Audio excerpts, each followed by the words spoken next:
Good morning. My name is Alice Jones. I also go by Alicia. That's my birth name, and the reason I keep that name alive is because it has the sound of ah in it, which is a sound of God. So, but I do know that it does tend to intimidate certain people.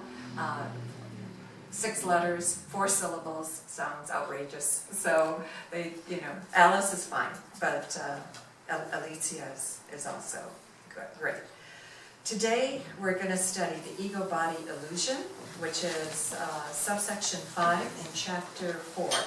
And as I was studying this myself, as I was rereading it, because this is virtually the 8th reading that I have, it should be on page 65 of your book. Everybody on page 65? On my book it's 89. 89? Maybe Oh, it's okay. 89, Eileen, in yours? Yes. 89, okay. As I was reviewing this, I felt a better title for this would be Dazed and Confused. And you're going to see why very, very quickly. But how this works for us, just for the few that are brand new for it, the others know exactly what we do. You read a paragraph and then we discuss it.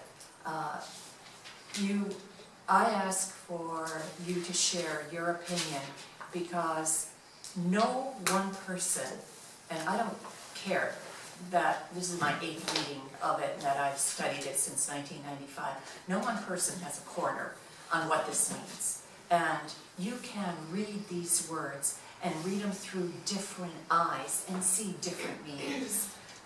So it's really important that you share exactly what you feel this means to you, because there is going to always be one sentence that pops out and has a particular, has some kind of importance to you, or it's going to trigger a memory, or it's going to trigger something that works for you. Anyway, we'll start with Laura. All things work together for good. There are no exceptions except in the ego's judgment. The ego exerts maximal vigilance about what it permits into awareness, and this is not the way a balanced mind holds together. The ego is thrown further off balance because it keeps its primary motivation from your awareness and raises control rather than sanity to predominance. The ego has every reason to do this according to the thought system which gave rise to it and which serves it. Sane judgment would inevitably judge against the ego and must be obliterated by the ego in the interest of its self-preservation. Okay. Look at the very first sentence. All things work together for good.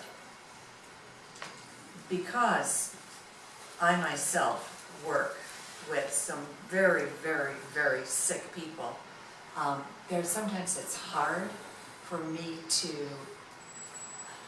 and it's not find the words to say, but it's hard to, if I were to look at what the person is experiencing, if I were to look at it just through the ego mind, it would be impossible for me to justify what the person is experiencing from what I know about the person. And because there's 2 types of people that seem to be gravitating towards me as a healer right now. One of them is stage 4 cancer, and the other one is rape survivors. So people who have been abused, and many, many times the females have been abused by their own father.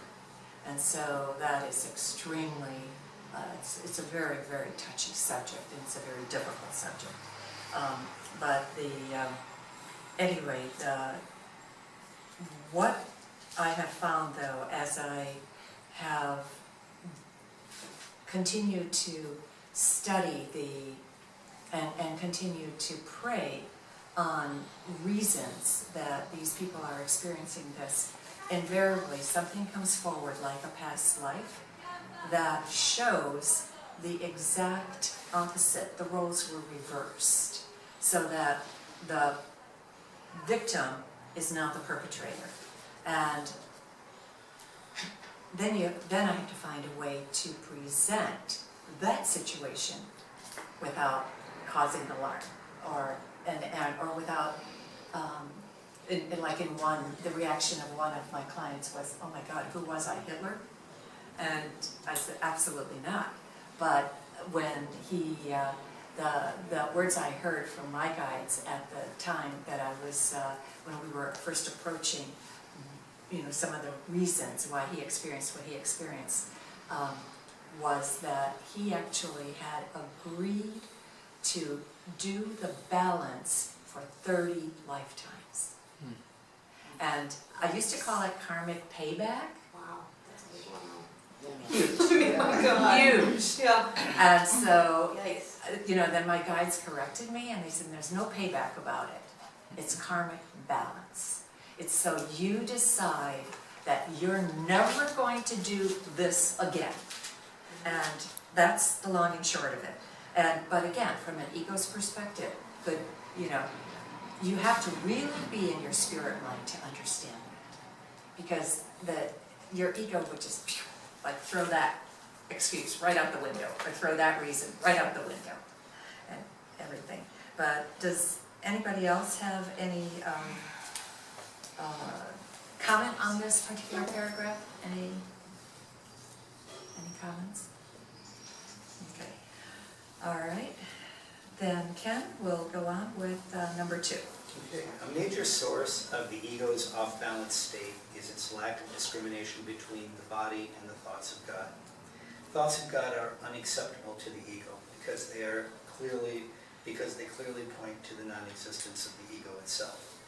The ego therefore either distorts them or refuses to accept them. It cannot, however, make them cease to be. It therefore tries to conceal not only unacceptable body impulses, but also the thoughts of God, because both are threatening to it. Being concerned primarily with its own preservation in the face of threat, the ego perceives them as the same. By perceiving them as the same, the ego attempts to save itself from being swept away, as it will surely be in the presence of knowledge. Again, when I was reviewing this, one of the questions that I had was, to myself, was, it therefore sentence number 5, the ego, therefore tries to conceal not only unacceptable body impulses, and so I questioned, all right, so what are unacceptable body impulses? That just kind of jarred me a little bit. And so the thought came in, a meditative state. A state where you go into a place in your mind where you might see spirit or see fairies, see points of light in your periphery vision. The ego absolutely wouldn't want you to think that was real. They would just, it's completely dismissive of anything that it cannot teach you through what it considers its ally, which is the mind. It considers its ally just for a part of itself. But